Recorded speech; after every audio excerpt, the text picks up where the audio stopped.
For more on the rebuilding efforts in the Philippines, I'm joined right now in the studio by Murray Heibert. He's a senior fellow for the Center of Strategic and International Studies here in Washington. Thank you very much and welcome to Biz Asia America. This story has evolved and it will continue to evolve, but one of the things that we're talking about is the amount of money that the Filipinos basically remit back to the country. Many of them working abroad. They send back billions. Some estimates range between 20 and 30 billion. How significant and how important is it that that money gets back home? Well, there's somewhere in the order of 10 million Filipinos living overseas. As you indicated, they give somewhere in the order of 20 to 30 billion dollars a year in remittances. This money, we don't know exactly how much. Some of it's given through banks, remitted officially. Others is sent various other ways. It's huge. It's over 10% of the GDP. And much of it goes directly into families' bank accounts, to villages, and so it goes to buy food, build houses, and in a case like this, it actually goes and it's going to help families that get the money to very quickly rebuild or reestablish themselves. I want to ask you something on this quickly aspect, because we look at the pictures of what happened in the Philippines. Of course, the roads, there's no electricity, the infrastructure is no longer there to really get money. Even if they do have the money, how are they going to spend that money and get the help that they need? Well, that's going to be a problem, right? Initially, you're going to be able to buy food in markets. It's showing up now in the bigger towns and cities.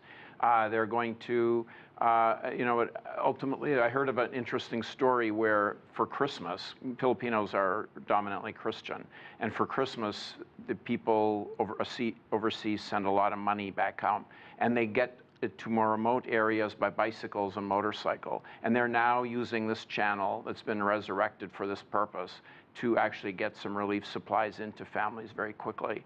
But it's going to, obviously they need markets to make this work. They're going to need bricks and wood to rebuild their houses. I mean, they have to have the bricks and they have to have the wood. Right. So a lot of that money is spent on just getting supplies there on the ground first. Then you can take the money and actually spend on it.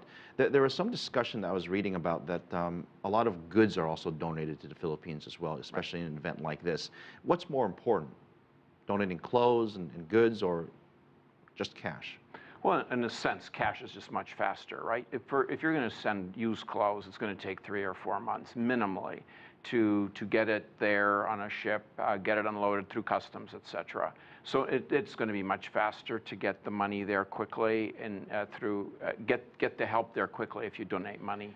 We've been through, unfortunately, a lot of different disasters, the earthquake in China, the tsunami in Japan, and what happened in Haiti. And of course, the international organizations, of course, rush to the rescue, as always. Is this in the Philippines different than the other disasters that we've seen? Not really. I mean, it's very similar in that it's very hard to get relief in there very quickly.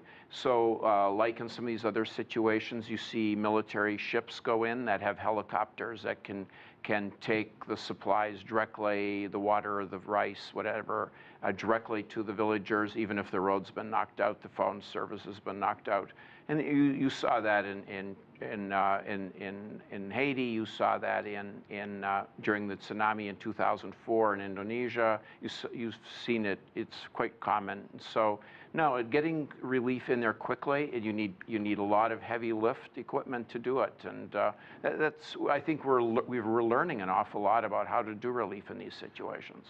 As we look at some of the pictures, one thing that stands out at me, it's not just that buildings are destroyed, it's complete infrastructures, water Right. supply, electrical supply. And for a lot of these citizens, they'll ultimately probably leave the city. Has there been any discussion in terms of timeline? At what point do they start rebuilding the infrastructure of it? And then it requires, obviously, planning. So it's not going to be a quick fix. It's not going to be quick. I mean, right now, the focus is on getting emergency relief to the people who don't have food and water. Eventually, they're going to have to develop a whole rebuilding plan and a timeline. You had on your story a minute ago about how the World Bank announced that it's going to give a loan. They're going to need a lot of infrastructure, reconstruction help. But, it takes years. I mean, we're still seeing in Haiti, they're still rebuilding. And so it does take a long time, much longer than you wish. Murray Heibert, we'll continue to assess, of course, the impact on lives and of course, the impact on the economy as well. It's going to take some time. Thank you very much Thank you. for your analysis.